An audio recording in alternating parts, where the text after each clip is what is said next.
Vamos a leer en la epístola de los Efesios, vamos a leer en el capítulo 1, en el verso 13, y vamos a leer en el nombre del Padre, del Hijo y del Espíritu Santo.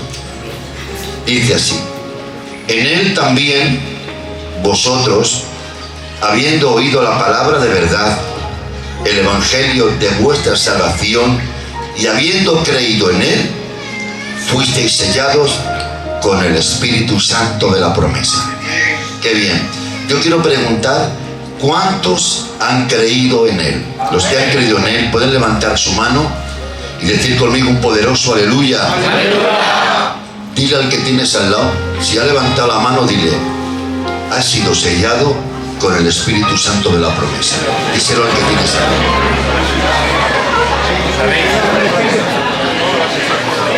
Amén. Pueden tomar asiento. Escribe el apóstol San Pablo a la iglesia de Efesios y le dice que han sido sellados con el Espíritu Santo de la promesa.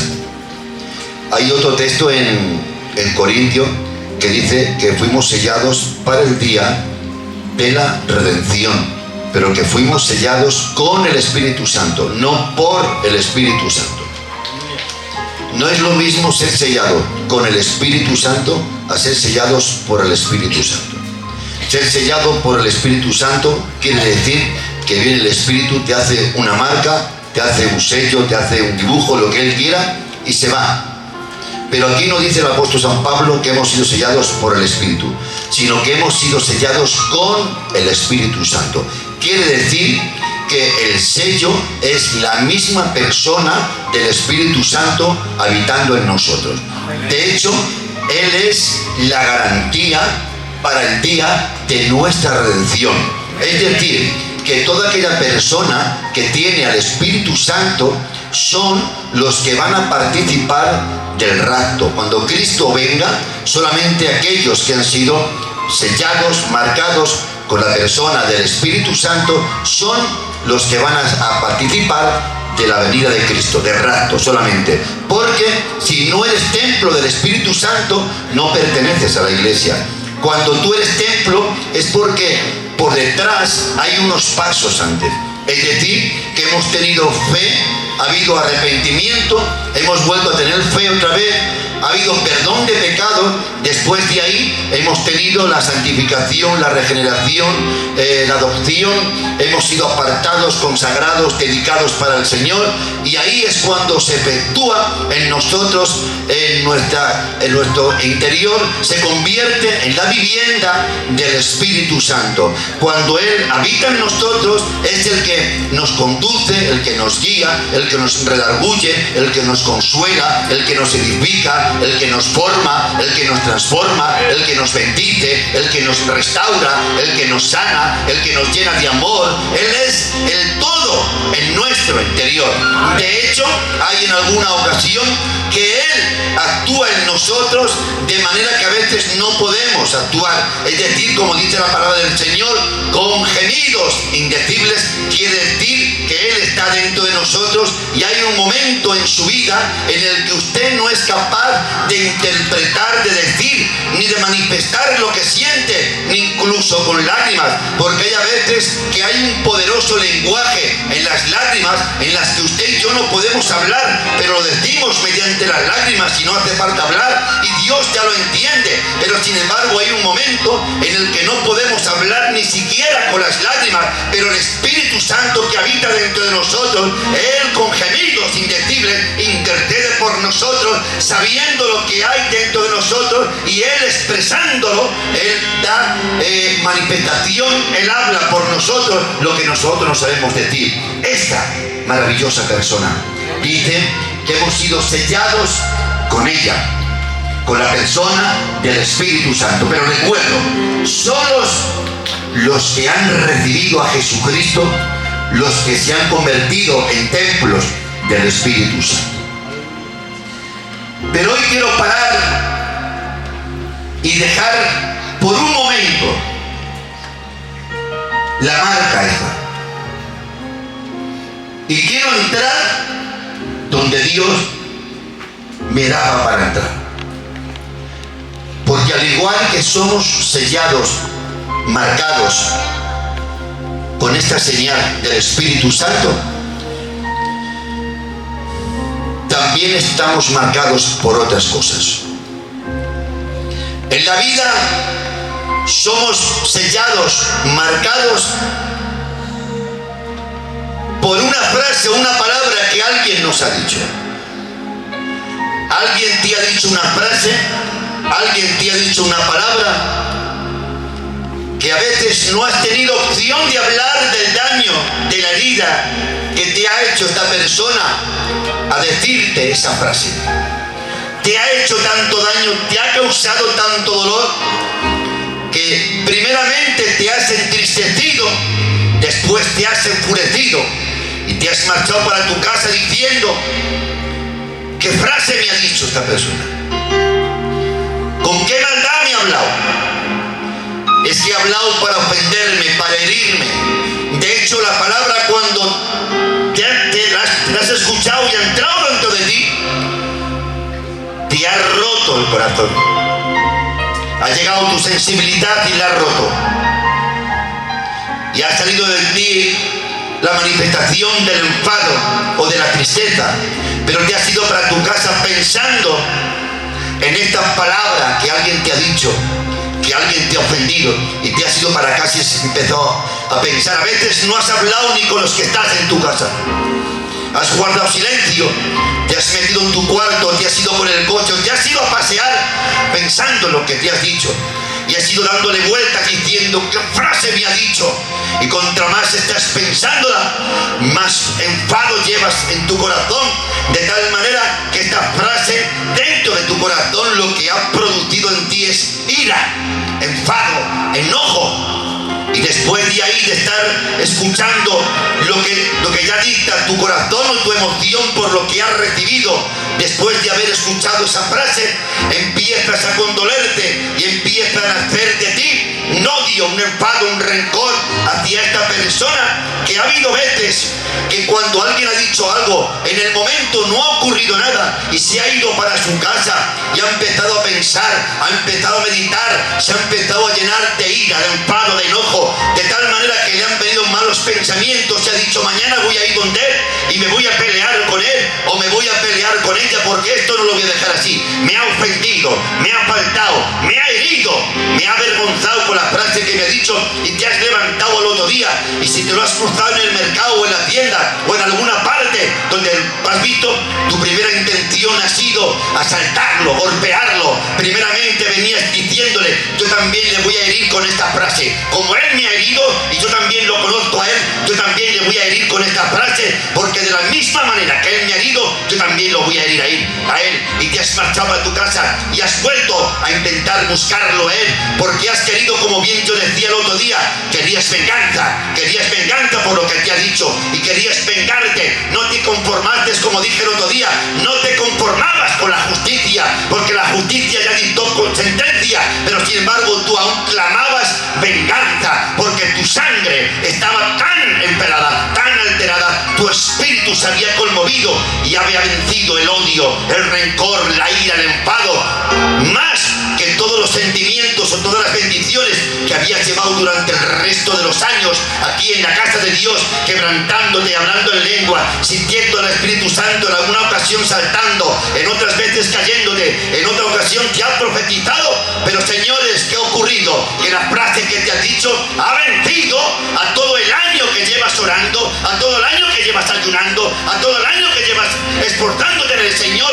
Pero esta frase ha sido tan fuerte que no te ha importado ni la oración, ni el ayuno, ni la presencia, no te ha importado el pastor, no te ha importado nadie. Pero aunque no te importe nadie, no has mirado ni la cara de Dios, que siempre está contigo, guardándote y curándote. Pero aquí esto no te ha importado, sino que has querido justicia, has querido venganza, has querido vengarte por lo que te ha hecho. Y es cierto, hay a veces frases que te duelen, frases que te rompen, frases que te marcan de por vida. Hay a veces que a una frase, por una frase a una persona la puedes levantar y hacer que camine recto y que camine contenta. pero también por una misma frase puedes hacer que una persona se vea inútil, una persona se siente inservible, una persona ya incluso deje de aparecer por la iglesia, por una frase que tú le digas. Pero también por una misma frase puedes ir, buscarlo y decirle y hablar con él, y una frase puede levantarlo, restaurarlo, animarlo y presentarse aquí en la iglesia e invocar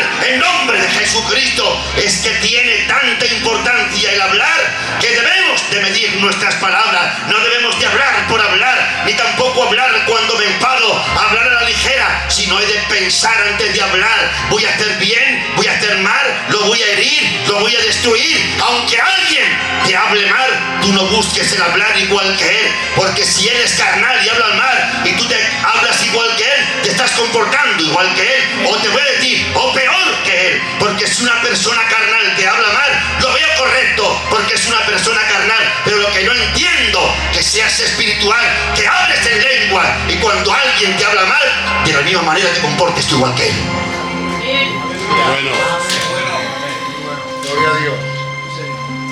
Marcados por una frase, marcados por una palabra. ¿Y cuánto duele, David? ¿Cuánto duele? Creo que a todos los que estamos aquí, alguien siempre nos ha dicho una frase que nos ha herido. En alguna ocasión, al momento le has dicho, ¿qué me has dicho, hombre? No me haces bien lo que me has dicho. Y le has dicho, me has hablado muy mal. Yo no te he hablado mal a ti. Eso lo solemos decir. Yo no te he hablado mal a ti. Y me has hablado mal, me has faltado el respeto. Y a veces desde ahí ya se marca un tú allí, yo aquí. Pero venimos a la iglesia. Pero tú allí, yo aquí. No le demos lugar al diablo. Es cierto que hay palabras que te marcan. La palabra de Dios fue creadora. Él empezó a decir, sea lo seco, y se descubrió la tierra. Sean los animales, se separen las aguas de las aguas, los cielos de los cielos, sean las dos grandes lumbreras. La palabra de Dios fue creadora. Pero no olvides, tu palabra también es creadora. Puede ser creadora de bien o también creadora de mal. Tu palabra puede hacer que dos familias dejen de discutir, o tu palabra puede hacer que busques una ruina muy grande. Esa es tu palabra. Por tu palabra puedes hacer que alguien se reconcilie con otra persona, o por tu palabra puedes hacer que estos se enemisten para toda la vida. Por tu palabra puedes hacer que en tu casa haya paz, o por tu palabra puedes hacer que tu casa sea una ruina. Es tu palabra creadora, tanto del hombre como de la mujer. No pensemos que solamente es la palabra del hombre, sino también la palabra de la mujer. Puedes crear bien o puedes crear mal. Es tu palabra, lo que tú quieras hacer. Qué bien. Pero también tengo que decir algo. También estamos cansados de gente que no cambia y siempre habla y habla para herir. Siempre que habla, habla para herir. Siempre que habla, habla para avergonzar. Siempre que hablas para humillar. Basta ya. Que hay gente que la estás marcando con tu lenguaje, con tu conducta, con tu forma de ser. Y aquí no estamos para marcar a nadie con heridas. Aquí estamos para sanar. Aquí estamos para hacer bien. Aquí estamos para restaurar. Esta es la casa de Dios.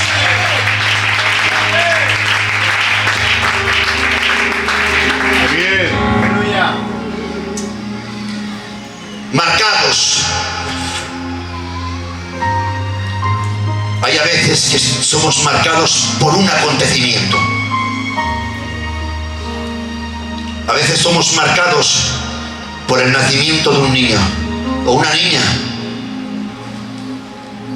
Hay quien a veces no ha podido tener familia y de momento, por la gracia de Dios, ha podido venir un bebé.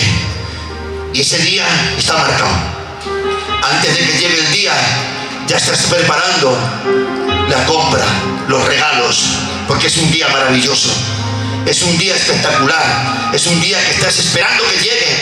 El día de tu boda, el día de tu aniversario.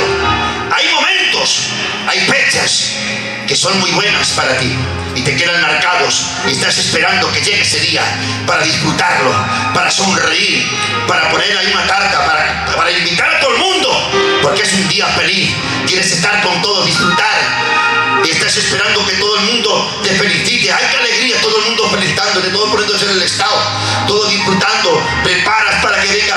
Venid, estéis todos invitados, que tengo una fecha muy buena. ¿Por qué? Porque es mi aniversario. Porque es el día de mi nacimiento. Es el día de nacimiento de mi hijo, de mi hija. Es algo bonito. Pero hay a veces que quedamos marcados también por una tragedia. Y esa tragedia nos deja marcados. De hecho, se queda marcado un día. Se queda marcado día, mes y año. Después, con el paso del tiempo, el año se quita. Pero después el día y el mes se queda señalado. Porque te ha dejado marcado. Cuando ocurre una tragedia en tu casa y te tienes que vestir de negro, es un día señalado, un día marcado. En ese mes y en ese día no se hacen cumpleaños, ni hablar. En ese día no hay fiestas. En ese día no se hacen reuniones, ni llamas a nadie que te acompañe para sonreír, ni para poner nada de alimentos. En ese día no quieres a nadie, porque es un día marcado, un día señalado, un día en el que te vienen los recuerdos, te afloran y estás pensando en aquella persona que ya no está contigo en ese momento y solamente te cargas de llorar o de pensar y de hablar. Hay quien los pone en el estado, pero es un día en el que estás marcado, y en ese día, en ese mes, ya no se hacen bodas. Este día se pasan para otro mes o se adelantan. En ese mes no se puede hacer nada, porque es un día marcado. Pero no solo esa marca que llevo yo, es una marca que también se la doy a mis hijos. Porque mis hijos ya este mes, ese día, ya no pueden cantar. Ese día ya no pueden celebrar cumpleaños, aunque nazca su hijo en ese día y hayan pasado muchos años. Tampoco puedo celebrar nada. No les permito que celebren nada, porque estoy marcado por una tragedia que ocurrió en mi casa, por un tiempo que vestí de luto. Pero no les dejo a ellos nada. Aquí no se canta, aquí no se baila, y quedamos marcados. Gloria a Dios. Hay marcas en nuestra vida que cuando llega el momento pensamos en ella, te entristece, llora. Yo pregunto, el otro día en la iglesia donde estuvimos visitando también, entré por aquí un poco en este tema. Yo decía, ¿quién puede ocupar el lugar de un padre? Nadie. Nadie puede ocupar el lugar de un padre. Nadie puede ocupar el lugar de una madre, ni tampoco el lugar de un hermano. Nadie puede ocupar. Por eso en esa fecha nos dolemos, porque nadie puede ocuparlo. Nadie. Yo tengo en mi casa un día, faltó un hermano mío con 31 años.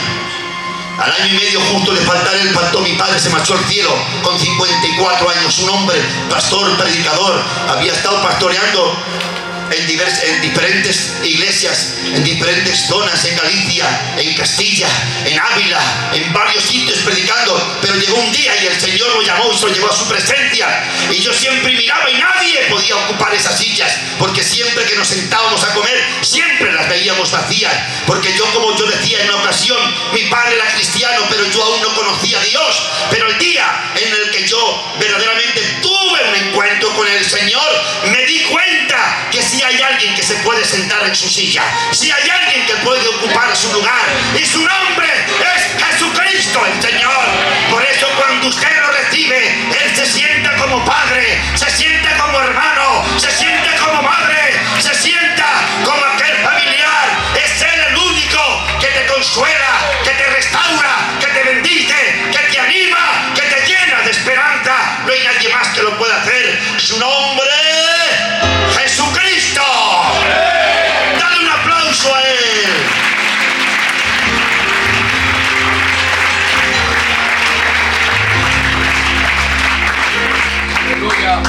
Gloria a tu nombre, Señor. Las marcas que nos da la vida. Hay un hombre en el que le traen una mala noticia, lo engañan. Lo engaña y dice, esto hemos encontrado, y trae la capa, la túnica, perdón, de José, y la traen rasgada y manchada de sangre de un cabrito, y se la traen y se la enseñan a su padre. su padre se rompe a llorar y queda marcado de tal manera que dice: descenderé enlutado al Señor. ¿De qué manera no quedó marcado? Que dice: descenderé enlutado al Señor. Fíjense que marca cuando a él le llegó esta noticia: descenderé enlutado. Hay a veces que quedamos marcados por una mala infancia. Como tengas una mala infancia, quedas marcada para toda tu vida.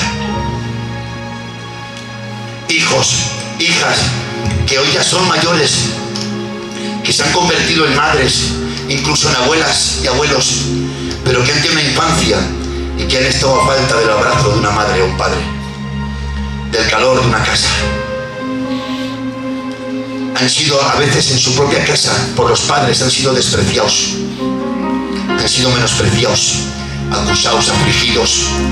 Los han tratado como que no existía, como que no eran nadie, y han crecido de una manera que han crecido rotos, marcados por su mala infancia, por su mal vivir.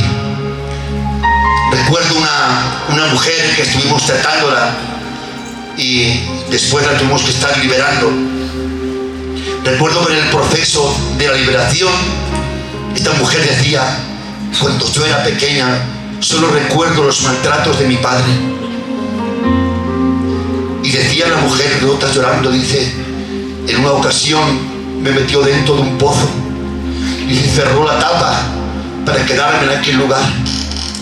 Dice: para comer, en vez de ponerme la comida como comían todos los demás, dice, ponía un plato donde comían los animales y me echaba la comida como que yo fuera un animal y no me permitía comer en la mesa. Y fue creciendo así, y ya tenía eso dentro de ella.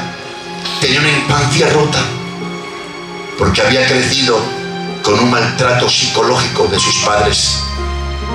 Pero cuando llegó ya a ser mayor, esta mujer tendría de aquellas unos 60 años. Recuerdo que comenzamos la liberación con ella y lo primero que ella dijo en el principio de la liberación es: yo perdono a mi padre por todo el daño que me ha hecho. Tiene tanto poder el perdón. Y cuando ella dijo: yo perdono, comenzó la liberación. Disculpen, lo tengo que decir así porque es lo que estaba ocurriendo. En la liberación de ella salía sangre. Ella expulsaba sangre por la boca en la liberación. Y recuerdo, porque fue el detonante de la liberación fue el perdón. Tuvo que perdonar.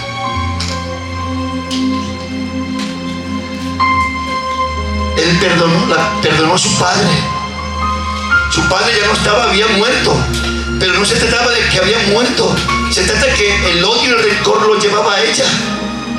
Y ella, para decir yo perdono, la persona no lo escuchaba ni la despojaba a ella. La liberación era para ella, tanto al nivel de los demonios que tenía dentro, sino también del daño que tenía en el corazón. Tantos años creciendo con esta herida, con este daño psicológico. Hay a veces que hay gente abandonada por los padres, los han tirado, los han negado y han crecido sin ellos. Y te quedas marcado con una mala infancia. Hay quien ha crecido y se ha arrimado a la suegra y ha dicho: te tengo como una madre. Y las han querido, las han respetado a su propia familia cercana como una madre. O si ha sido un niño, ha crecido con ellos. Pero hay quien ha crecido con esta marca, con esta ausencia en su vida, con este tipo de marcas en el corazón. Y cuando uno crece con esto, quieras que no, son marcas que siempre están ahí. No puedes ocultarlas. Yo hablaba con alguien y decía: ¿quieres saber cuando alguien aún está enfadado, tiene enojo en el corazón? Hablaré de la persona que dice que no le importa, que no siente nada. Cuando le hables de esta persona se va a enfadar, se va a alterar. Es como, miren, usted tiene una herida y si la herida ya se ha curado, solo se ha cicatrizado. Cuando usted hable de la herida, hablará de algo que ya pasó, pero que hoy no le duele. Y dirás: yo me corté aquí, me cogieron esto, me pasó algo, y lo cuentas desde la experiencia. Pero cuando la herida aún está podrida, cuando la herida está infectada, cuando la herida aún se está ahí con infección. Cuando hables, vas a hablar desde el dolor. Cuando toques, notarás como se nota que hay dolor. ¿Por qué? Porque hay infección, y ya no hablarás desde la experiencia, sino que se habla desde el dolor. Por eso cuando perdonas de verdad, te liberas. Cuando perdonas de verdad, te sientes libre. Cuando perdonas de verdad, dejas de ser esclavo de la falta de perdón. Pero todo creyente que estamos en este lugar, quiera Dios que no haya falta de perdón en tu corazón, sino que la persona del Espíritu Santo te haya redargullido para poderte llevarte y conducirte hasta la verdad. Y si hay a veces que tienes que decir te perdono, pero hay a veces que tienes que decir perdóname, y las dos cosas son de Dios. Lo importante es que te acuestes en paz, que duermas en paz y que vengas a este lugar tranquilo, sabiendo que si suenan las trompetas, te marchas con Cristo al reino de los cielos. Aplaude fuerte para Dios.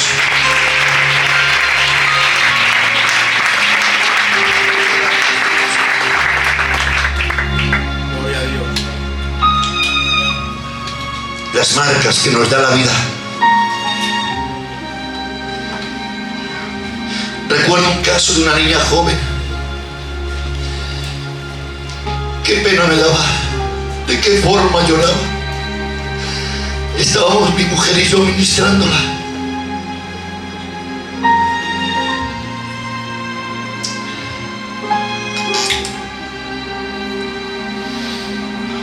De qué forma lloraba. Ella nació y tenía sus padres, pero el matrimonio se rompió porque hubo una infidelidad y se rompió el matrimonio. Y la niña creció entre medio de dos mundos, pero a la vez que crecía entre medio de dos mundos, no crecía en ninguno, porque estaba la ausencia de dos, no terminaba de completarse en ninguno de los dos lugares. Y recuerdo a mi mujer y yo ministrándola. Recuerdo que solo lloraba y lloraba. Y yo solo le pude decir una cosa. Tuve que decir, mira, tienes que perdonarlos. Yo sé que te han hecho mucho daño. Mi mujer llorando, yo llorando también allí. Tienes que perdonarlo, le dije. Yo sé que esto te ha marcado, te ha dejado una señal, pero tienes que perdonar. Y recuerdo, la niña se bebía las lágrimas, porque era muy jovencita. Se bebía las lágrimas, la pobre. Y ella dijo, perdono a mi padre por el desprecio y el daño que me ha hecho. Y también dijo después, perdono a mi madre por el daño y el desprecio que me ha hecho. Recuerdo que después oré por ella y el Señor la bendijo de una manera, la llenó el Espíritu Santo de una manera tremenda. La niña salió quebrantada y ya no lloró por pena ni por tristeza, sino lloraba de gozo, porque Dios había llenado su vida, había quitado todo lo que había en ella, había vaciado lo de ella para poder llenarlo de Dios. Miren, esta botella está casi a mitad de agua. Si yo quiero llenarla de otro líquido, tengo que tirar este agua, tengo que vaciarlo. Si yo pongo otro líquido dentro, siempre estará llena, pero mitad de agua y mitad del otro líquido. Tú no puedes pedir ser llena de Dios a medias. No te puedes llenar de Dios a medias. No puedes ser... ¿Tú crees que Dios te ha perdonado a medias? Pedro, ¿te ha perdonado Dios a medias? No. Pepe, Dios te ha perdonado por completo. Claro que sí. Todas tus deudas fueron canceladas en la cruz. Miren, ahora les explico, porque aunque parece que me vaya del tema, pero tengo que estar aquí. Hay un hombre llamado Naamán, sirio, general. Un hombre que es un conquistador, Su nación todos lo quieren, en su pueblo todos lo aman y lo respetan. Y sale con su armadura brillante, sale a conquistar, sale a pelear, pero es leproso. Y cuando llega a casa, se quita su armadura, sigue siendo leproso. Tiene las marcas de la lepra, no puede ocultarlo. Lo podrá ocultar al pueblo, pero cuando entra en su casa no lo puede ocultar. Tiene las marcas de la lepra. Pero ¿quién sabe esas marcas? Su mujer. Su mujer sabe que su marido es leproso, pero no dice nada. Ella permite que se ponga la armadura y que salga al campo de batalla, pero su mujer sabe que es leproso. De hecho, cuando viene a casa, lo limpia, le ayuda, lo cura, le cambia el vendaje. No sé qué decir de la mujer, porque está ocultando la lepra de su marido. Podríamos verlo como alguien que está ocultando, pero también podríamos verlo como aquella mujer que ama a su marido, que no quiere que nadie le haga daño. Pero también podemos verlo como su marido es importante, pues no quieren que lo dejen de ver como importante. Y al ser importante su marido, ser un general que sale al campo de batalla, no quieren que vean su lepra. Pero hay una criada que trabaja en aquel lugar y le dice: en mi nación, en mi tierra hay un profeta. En mi tierra hay un profeta. Sí, sí. Y se preparan y se van donde el profeta. Y cuando llegan allí donde el profeta, fíjense en el caso del profeta. Y señor, Naamán, ¿qué es Naamán? Sí, dile, no sale ni a recibirlo. ¿Y saben lo que le dice? Dile que se vaya al río Jordán y que se sumerja 7 veces en el río. Y él coge, se enfada, sale enfadado y se marcha. Pero alguien le acompaña. Y él dice: hombre, me manda a ese río. ¿Por qué no me ha mandado? Si tengo yo los mejores ríos que este. Me manda al Jordán. Pero alguien que va solo le dice: ¿qué te cuesta, hombre? Vete y sumérgete, ¿eh? ¿Qué te cuesta? ¿Saben a quién vi yo a esa persona? Le veía como la persona del Espíritu Santo. Cuando viene la palabra y te golpea y te dice: ven, arrepiéntete, sumérgete aquí, que es donde vas a tener la sanidad. Y tú luchas con tu propia persona y dices: yo no quiero porque tengo razón, yo no quiero porque tengo derecho. Pero hay una personita que parece insignificante, pero que es la persona más maravillosa que puedas conocer, llamada Espíritu Santo. Y esta es la que va a tu lado y te dice: ¿qué te cuesta, hombre? Abrázate, perdónale, que no te importa. Hazlo, que vas a ganar, te cuesta mucho. Y lo convence. Es que no hay nadie que te pueda convencer. Puede venir el mejor gitano, puede venir el mejor rey, quien quiera. Nadie. Si no te convence el Espíritu Santo, ya no te convence nadie. Es la única persona que te convence, que te redarguye y que te va a conducir hasta la verdad. Dale un aplauso para la persona del Espíritu Santo.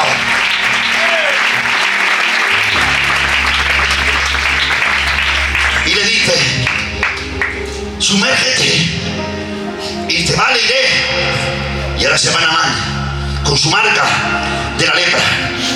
Pero miren, Naamán el sirio era general, pero aparte de las marcas que tenía como como leproso, él estaba en el campo de batalla, Pedro.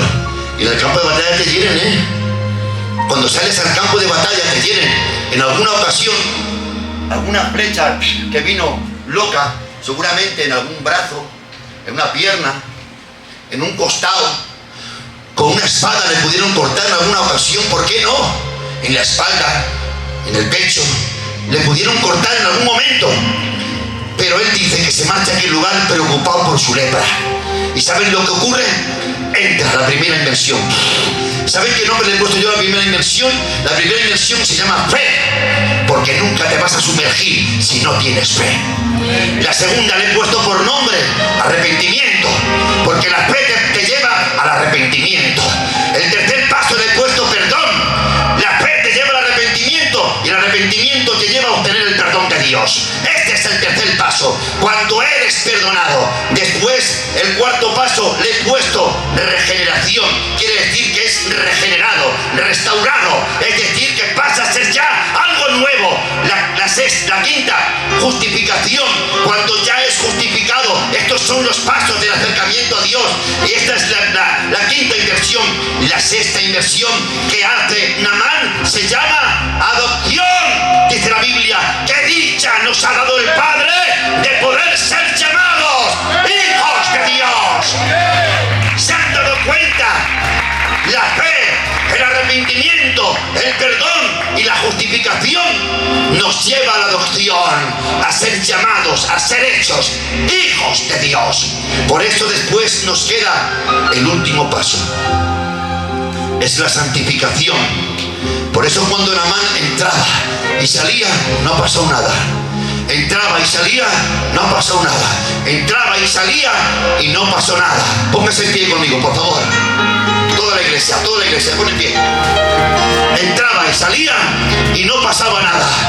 La tercera vez entraba y salía y no pasaba nada. La cuarta vez entraba y salía y no pasaba nada. Pero dice la Biblia que cuando Naamán a la séptima vez se levantó, dice la palabra del Señor, su lepra desapareció. Su lepra desapareció. Su lepra desapareció. Diga usted conmigo fuerte, su lepra desapareció. Su lepra desapareció. Pero me encanta la Biblia porque dice algo más. Dice, y su carne fue vuelta como la carne de un niño. ¿Saben lo que quiere decir eso? Que no solamente quitó la lepra, sino también su marca.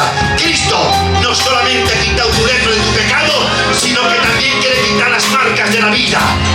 Las marcas que te ha dado tu niñez, las marcas de una palabra, las marcas de un enfado, las marcas de una temporada, las marcas de un acontecimiento. La sangre de Jesucristo no solo perdona tus pecados.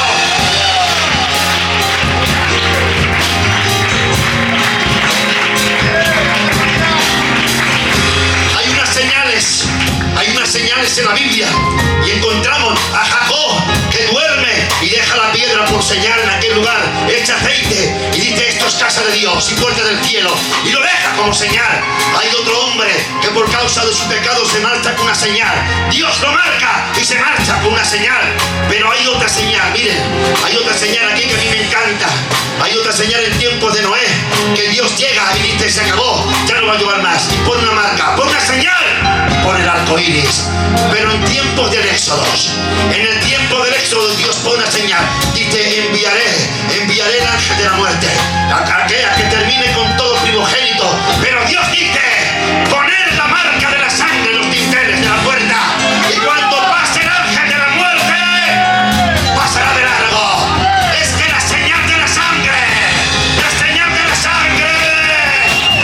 retroceder a todo demonio.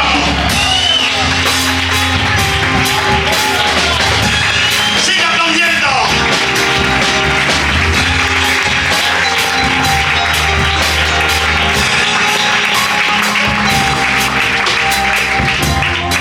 Dios no solamente ha perdonado tus pecados, sino que Dios ha quitado las marcas que tenías en la vida, las marcas que tenías desde pequeño. Dios las ha borrado. No se ha conformado con perdonar tus pecados, sino ha dicho, quito tus marcas. Es que no se conforma con perdonarnos, Él quiere quitarte las marcas. Las marcas, estás perdonado, pero también quiere quitar tus marcas, para que camines bien, para que nadie vea tus marcas, porque Él quiere verte como Naamán, tu lepra desaparecida y tu carne como la de un bebé. Pero eso solo lo hace la inmersión en el espíritu, dentro del río del Espíritu, la inmersión dentro del río del Espíritu. Y hoy te invito a que entres dentro del río. Pregunto, ¿cuántos quieren entrar dentro del río? Solamente un momento. Puedes decir conmigo un poderoso aleluya. Vamos a cantar coros suaves. Cierra tus ojos.